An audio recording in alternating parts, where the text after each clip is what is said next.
अस्सलाम वालेकुम नाज़रीन, मैं हूं जवाद हमदानी। यकीनन जनाब सारे लोग ठीक ठाक होंगे। नाज़रीन, जैसा कि आप देख रहे हैं कि ख़ान साहब एक जुमला जो बड़ा अच्छा इस्तेमाल करते हैं कि आपने घबराना नहीं है, और इस जुमले को ख़ान साहब ने इस्तेमाल किया और उसके बाद काफ़ी हद तक ये इस्तेमाल होना शुरू हो गया। लोगों ने भी बड़ी इस इस्तिलाह को इस्तेमाल किया कि आपने घबराना नहीं है।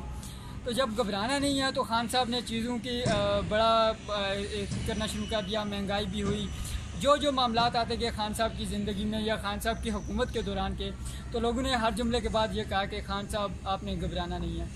इसी हवाले से लोग कभी कभी इजाज़त भी मांगते हैं कि ख़ान साहब थोड़ी सी इजाज़त दे दें तो हम घबरा लें, लेकिन अभी तक ख़ान साहब ने कोई इजाज़त नहीं दी कि आपने घबराना नहीं है। अभी तक वही यही है कि आपने घबराने की आपको इजाज़त नहीं है अभी ख़ान साहब की तरफ से। तो मेरे साथ मेरे एक दोस्त मौजूद हैं, अबू बकर राना साहब, जो एंकर पर्सन भी हैं और साथ पीटीआई के बड़े अच्छे सपोर्टर भी हैं। तो उनको मैं खुश आमदीद कहता हूँ। अबू बकर साहब, सबसे पहले आपने घबराना नहीं है। अबू बकर साहब, क्या हाल है? ठीक है, अल्लाह का शुक्र। आप सुनाएं? ठीक ठाक। सर, ये बताएं कि ख़ान साहब ने पेट्रोल की कीमतों में इजाफा किया और एकदम से 25 रुपये जो पेट्रोल आपकी गाड़ी में भी डलवाते होंगे, तो घबराएं या नहीं घबराए अभी? सर, मैं आपको बताऊं तो मैं पीटीआई का सपोर्टर था क्या हूं भी, लेकिन जो फैक्ट है, फैक्ट एंड फिगर्स पे बात करनी चाहिए एक्चुअली। तो पीटीआई की अगर बात करें तो इमरान खान साहब कहते हैं घबराना नहीं। जी। घबराना क्यों नहीं है?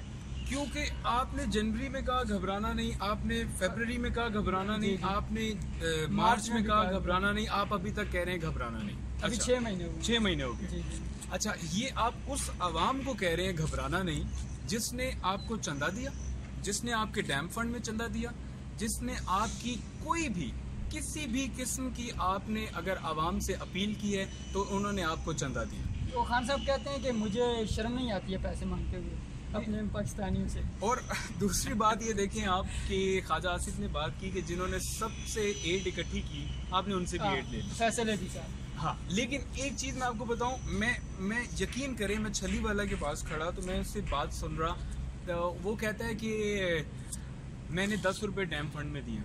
यार, आप देखें कि एक बंदे की इनकम 150, 200 या 300 है, ठीक है, वो आपको 10, 20, 30 रुपए दे रहा है। इसका मतलब बहुत लोग आपसे मोहब्बत करते हैं, अपने मुल्क से मोहब्बत करते हैं। मैं आपको एक किस्सा सुनाता हूँ। एक बादशाह था वो बादशाह जो था ना, उसकी एक जो सल्तनत थी ना, उसका मुकबर आया। उसने कहा जो दुश्मन है उन्होंने आप पे हमला कर दिया है, मतलब करने की तैयारी कर रहे हैं। उसने कहा घबराना नहीं, ठीक है, हम लोग तैयार हैं। सही है। वो कुछ अर्से बाद दोबारा आया, उसने कहा वो सफर पे निकल गए हैं आप पे हमला करने के लिए। तो बादशाह कहता घबराना नहीं है, हम लोग तैयार हैं। वो फिर दोबारा आया, उसने कहा वो आधे रास्ते पे पहुंच गए हैं। तो बादशाह कहता घबराना नहीं है। वो थोड़ी देर बाद और आया, उसने कहा सल्तनत के दरवाजे पे पहुंच गए हैं। उसने कहा घबराना नहीं है, उनको अंदर आने दो। वो अंदर आ गए। थोड़ी देर बाद वो बादशाह बाहर आया, उसने कहा कि घबराओ नहीं, मैंने दे दी सल्तनत दे दी है। तो अब मुझे ये बताएं कि एक वो नारा जो अब अच्छा, फिर इन्होंने बात की पेट्रोल पे कि जी पेट्रोल के हवाले से अगर बात करें तो खान साहब जिस तरह से हर चीज़ के ऊपर नोटिस लेते रहे, हाँ। तो कहा जा रहा है कि खान साहब अगर बिजली पे भी नोटिस ले लें तो बिजली भी चली जाएगी। सर, मैं पेट्रोल की बात करूं, खान साहब कहते हैं जी माफिया है। आपने जियो के मालिक को, जो पूरी वर्ल्ड लेवल पे जियो देखा जा रहा है, आपने उसके मालिक को कैप्चर कर लिया यार, और आप कह रहे हो माफिया कंट्रोल नहीं हो रहा। उसके अलावा आपने दूसरी साइड देखा जाए, आपने हाजिर वजीर आजम को उठा के नीचे फेंक दिया। आप कह रहे हो जी कंट्रोल नहीं हो रहा माफिया। ठीक है, माफिया कंट्रोल नहीं हो रहा, आप पीएसओ पे जाएं।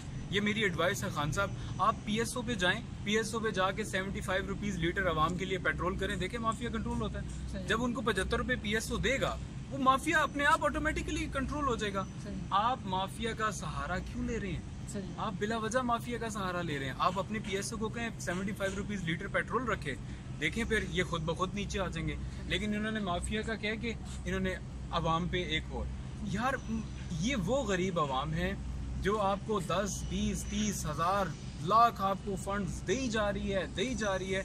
आप इसका कितना खून चूसेंगे? फिर आप कहते हैं अच्छा माफिया गलती कर रहा है, आपकी बकौल माफिया गलती कर रहा है। मुझे आप ये बताएं, माफिया की गलती करने की सजा आवाम भुगतेगी?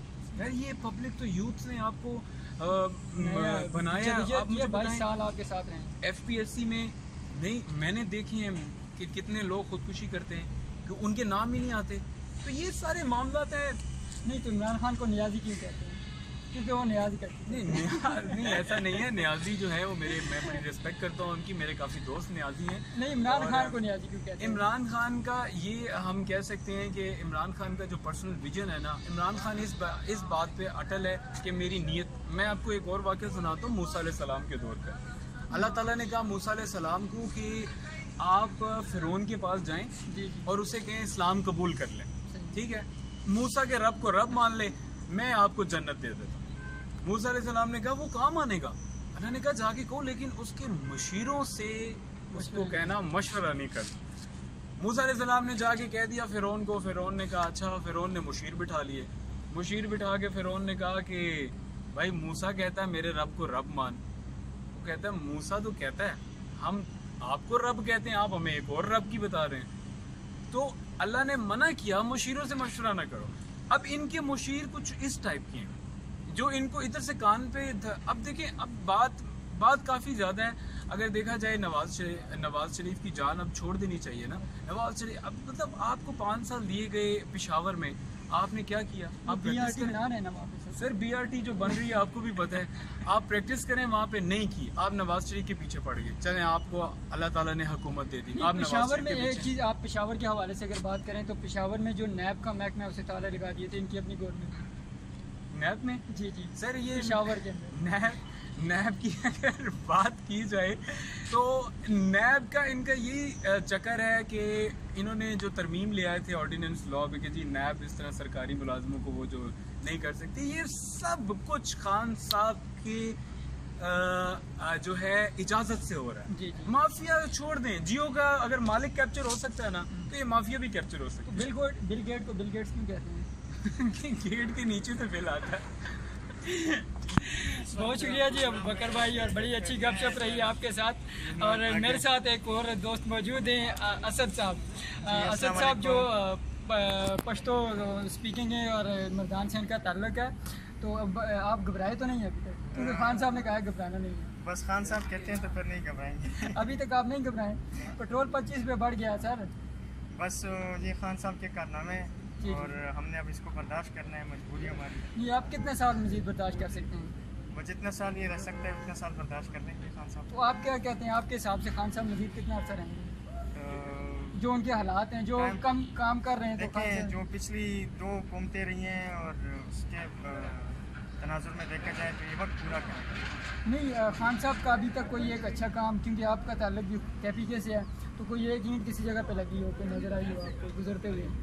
जनाब मुझे आपके प्रोग्राम की टीम का नहीं पता क्या गेम्स बोलना है या हक में बोलना है। अगर आप मुझे इजाज़त देते हैं तो बोले। आप जो बोल सकते हैं सर, आप जो बोल सकते हैं, आप जो बोल सकते हैं आप बोलें। देखिए कोई ईंट लगी हुई है खान साहब के दौर की वहाँ पे।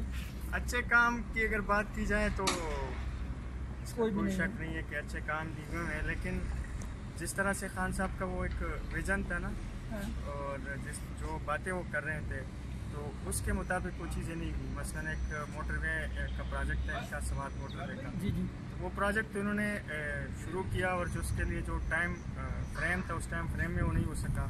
फिर मैं ख़ुद उस पर गया हूँ, जो लोग भी उस पर गए हैं वहाँ से सफ़र किया उस मोटरवे पे, उसमें अभी तक उसका प्रॉपर जो है ना वो लॉन्च हुआ नहीं है और मसले आ रहे हैं उसमें, जगह जगह पे गड्ढे बने हुए हैं। तो इस तरह इनका एक और प्रोजेक्ट था BRT का बस मोहम्मद शेर अली ने एक दिन ट्वीट किया हुआ था कि क़यामत का मंजर होगा, एक तरफ हिसाब किताब चल रहा है और दूसरा BRT का काम चल रहा है। उसमें भी जो है ना अभी तक वो BRT के मनसूबे के लिए जो टाइम फ्रेम था उस टाइम फ्रेम में वो कम्प्लीट नहीं हो सका और मुसलसल उसमें जो है ना वो नुक्स आ रहे हैं और कहीं पर एक मसला आता है, कहीं पर दूसरा मसला आता है, तो वो इश्यूज़ जो है ना उसमें भी आ रहे हैं। इस तनाज़ुर में अगर देखा जाए तो फिर तो मैं सिर्फ ये समझता हूँ कि खान साहब ने अपने विजन के मुताबिक काम नहीं किया। चलें, बहुत शुक्रिया जी असद साहब, और तमाम नाज़रीन को फिर एक मरतबा से कहूँगा कि आपने घबराना नहीं। अल्लाह हाफ़िज़।